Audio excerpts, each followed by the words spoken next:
평안도 철산의 배좌수는 아름다운 부인과 함께 장화와 홍련이라는 아리따운 두 딸을 얻어 행복하게 살고 있었습니다. 그러던 중 장화가 6살일 때 아내가 세상을 떠났고 배좌수는 새 부인을 얻게 되었는데요. 새 부인은 무척 흉측한 외모를 가지고 있었지만 아들을 낳을 거라는 중매쟁이의 말에 배좌수는 선뜻 그녀와 결혼을 하게 되었죠. 시간이 흘러 둘 사이에선 아들 2명이 태어났습니다. 이때부터 새 부인은 자신의 아들만 챙기며 장화와 홍련을 괴롭히기 시작했습니다. 힘겨운 시간을 보내던 장화와 홍련은 어느덧 아름다운 여인으로 성장했고 장화는 어느 명문가 아들의 청혼을 받아 결혼을 약속하게 됩니다. 배좌수는 이 결혼을 흔쾌히 반기며 새 부인에게 혼수를 준비해달라고 이야기했는데요. 하지만 탐욕스러웠던 새 부인은 장화에게 혼수로 가는 재산이 너무 아까웠습니다. 장화와 홍련을 모두 없애버리면 재산이 모두 다 내 자식들 것이 되지 않을까? 새 부인은 새끼쥐를 잡은 후 껍질을 다 벗겨냈습니다. 그 모습은 마치 죽은 태아와도 같았는데요. 그녀는 자고 있는 장화의 방에 몰래 들어가 이불 속에 슬쩍 넣어뒀습니다. 그리곤 자고 있는 장화를 깨우며 말했습니다. 이불에 왜 이렇게 피가 많이 묻었느냐? 장화가 잠에서 깨어나 보니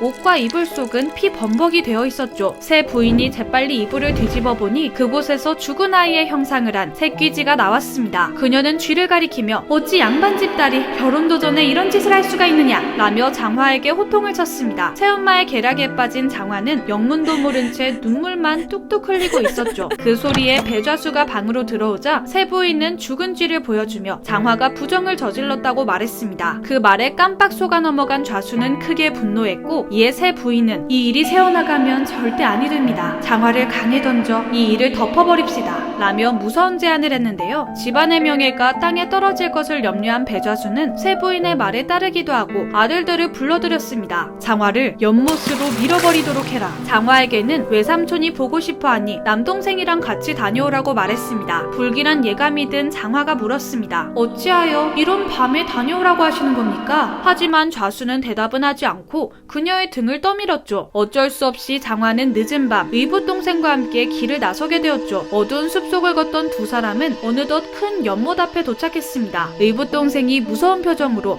장화를 노려보며 말했습니다. 아버지가 누나를 없애라고 시키셨어. 이에 놀란 장화가 울면서 아버지와 만나게 해달라고 애원했지만 그는 인정사정 없이 장화를 연못으로 밀어버렸죠. 그날 밤 홍련의 꿈속에 장화가 등장했습니다. 내 동생 홍련아, 아버지가 새엄마의 말을 듣고 나를 연못에 빠지게 했어. 나는 이 상황이 너무 억울해. 우리 나중에 저승에서 다시 만나자. 깜짝 놀라 꿈에서 깬 홍련은 아버지와 새엄마를 찾아가 꿈의 내용에 대해 이야기했습니다. 그러자 새엄마가 말했습니다. 장화의 행실에 분노한 아버지가 벌인 일이니 네가 할 수 있는 게 없을 거다. 사실을 알게 된 홍련은 몹시 슬퍼하며 언니가 목숨을 잃었던 연못으로 향했습니다. 그리곤 만일 내가 죽은 후 가뭄이 있다면 원혼 때문임을 아시오 라고 말하며 물속으로 뛰어들었습니다. 이후 홍련의 말대로 마을에는 큰 가뭄이 들었습니다. 비가 오는 날에는 어디선가 소녀들의 곡소리가 들려오곤 했죠. 한편 귀신이 된 두 자매는 자신들의 원통함을 알리기 위해 관아를 찾아갔습니다. 하지만 부임했던 부사들은 모두 귀신이 된 두 자매의 모습을 보자마자 크게 놀라며 심장마비로 목숨을 잃곤 했는데요. 이런 일이 몇 년째 연달아 일어나자 마을 분위기는 점차 흉흉해지고 있었죠. 이 소식을 전해 들은 조정에서는 전동흘이라는 용맹한 자를 철산부사로 임명했습니다. 귀신이 나온다는 이야기를 접했던 그는 첫날부터 호롱불을 밝힌 채 그들을 기다렸는데요. 깊은 밤이 되자 돌연 찬바람이 일어나며 장화 홍련 자매가 부사의 앞에 나타났습니다. 저희의 억울한 죽음을 부디 풀어주십시오. 용맹했던 전부사도 두 귀신을 보고 크게 놀랐지만 이내 평정심을 되찾고 밤 늦게까지 두 자매의 이야기를 들어줬습니다. 모든 내막을 알게 된 부사는 다음날 두 자매의 부모를 불러들였습니다. 이에 새엄마는 억울하다는 듯이 거짓말을 했는데요. 부정을 저지른 장화가 수치심을 이기지 못하고 스스로 연못에 몸을 던진 것입니다. 동생 홍련이도 제 언니가 부끄러워 그 뒤를 따른 것이고요. 그리고 그 증거로 죽은 새끼쥐를 보여줬습니다. 전부사는 석연치 않은 점이 있었지만 더 캐물을 수 있는 부분이 없었기에 부사는 부부를 풀어주었습니다. 그날 밤 전부사 앞에 두 자매가 다시 나타났습니다. 상황 설명을 들은 장화와 홍련은 매우 억울해하며 말했습니다. 그것의 배를 갈라보면 진실을 알게 될 것입니다. 다음날 전부사는 다시 배좌수와 새엄마를 불러들였고 증거로 제시했던 죽은 새끼쥐의 배를 갈라보았습니다. 그러자 그곳에서 쥐똥이 우르르 쏟아져 나왔는데요. 전부사와 배좌수는 크게 놀라며 새엄마가 끔찍한 거짓말을 했다는 것을 알게 되었습니다. 전부사는 이후 두 아들까지 잡아와 문초를 했고 끝까지 거짓말을 하던 새엄마는 자신의 죄를 실토할 수밖에 없었죠. 결국 장화와 홍련의 아버지였던 배좌수는 외딴 섬에 유배됐고 새 부인과 두 아들은 모두 사형에 처해졌습니다. 이후 전부사는 연못으로 가서 자매의 시신을 건져 올린 후 후하게 장례를 치러줬습니다. 그날 밤 두 자매가 부사의 앞에 다시 나타나 감사 인사를 하며 앞으로 출세길이 열릴 거라는 축복의 말을 전하고 사라졌습니다. 이후 부사는 연이어 중요한 관직으로 승진하며 출세했다고 하네요. 오늘의 이야기 흥미로우셨다면 구독과 좋아요 부탁드려요. 그럼 저는 다음에 더 흥미로운 이야기로 찾아뵐게요. 안녕.